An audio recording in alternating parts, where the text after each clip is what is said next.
Hello, everyone, and welcome to day 9 of this 30-day Living an Authentic Life Challenge. Today, I'm going to have a conversation about forgiveness. Because when people betray you and your trust is destroyed because of the things that they have done, it's hard.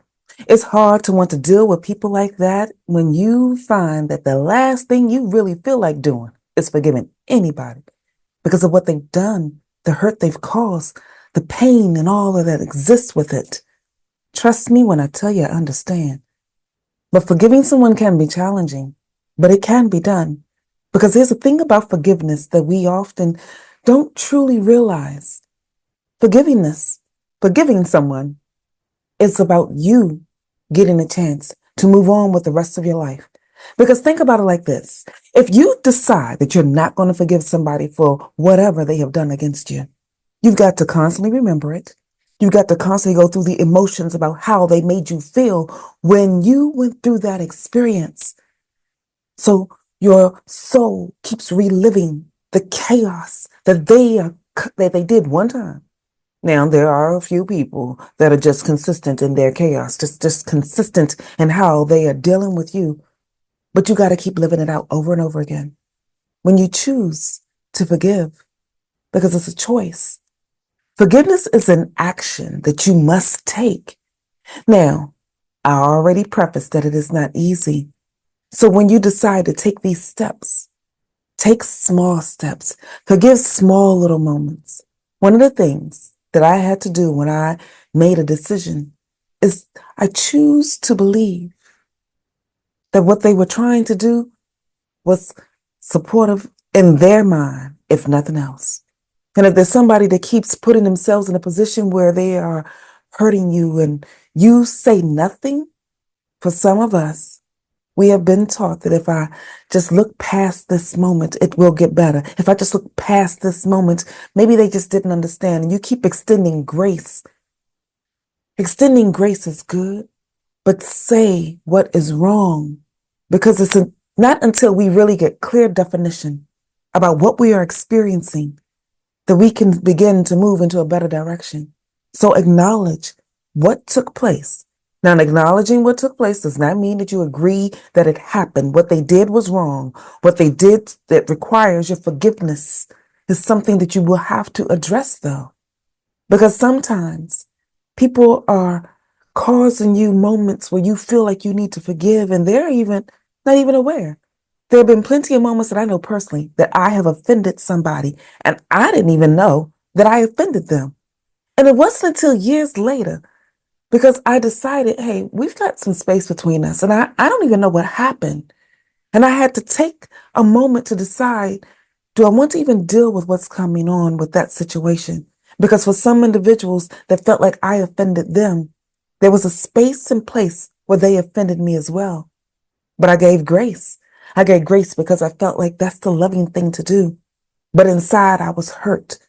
And then they did it again. And I'm like, all right, I gave grace. So why you keep doing that? And then I shared, this is what you're doing, but it still didn't go anywhere.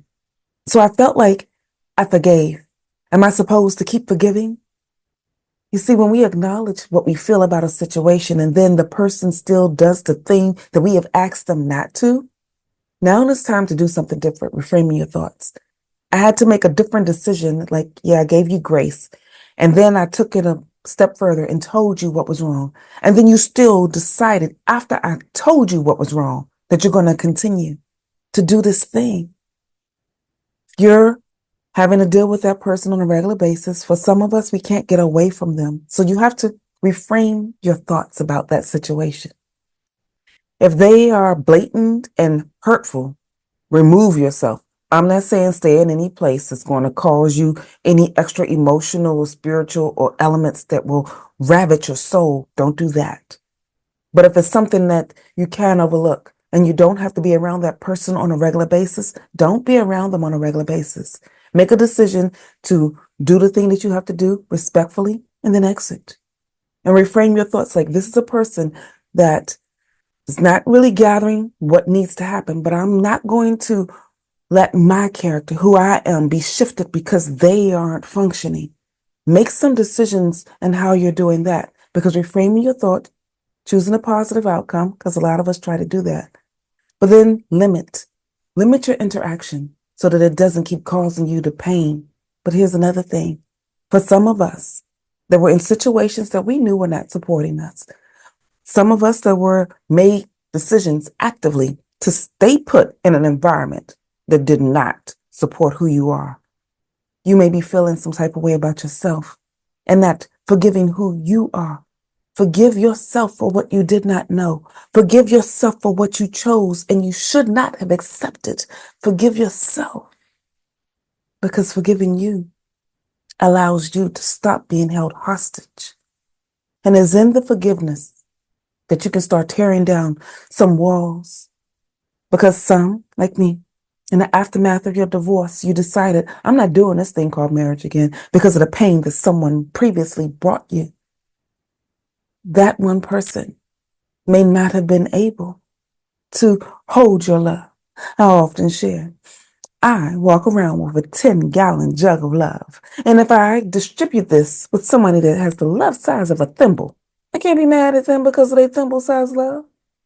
And if I tried to help them grow into it so I can give them more, and they didn't, I choose to believe that what they tried to do was loving me, they could only do to this capacity. And my expectation was here because I'm a 10-gallon jug of love.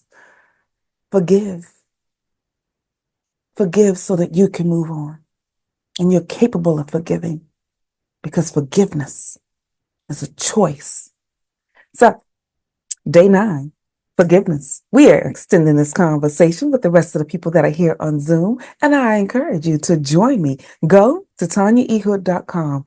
There you can register, but do it quick because at 7 p.m. Eastern Standard Time, this will be done, and we will pick back up tomorrow. In the meantime, this is Tanya Ehud, walking in my purpose, and I want you to do the same.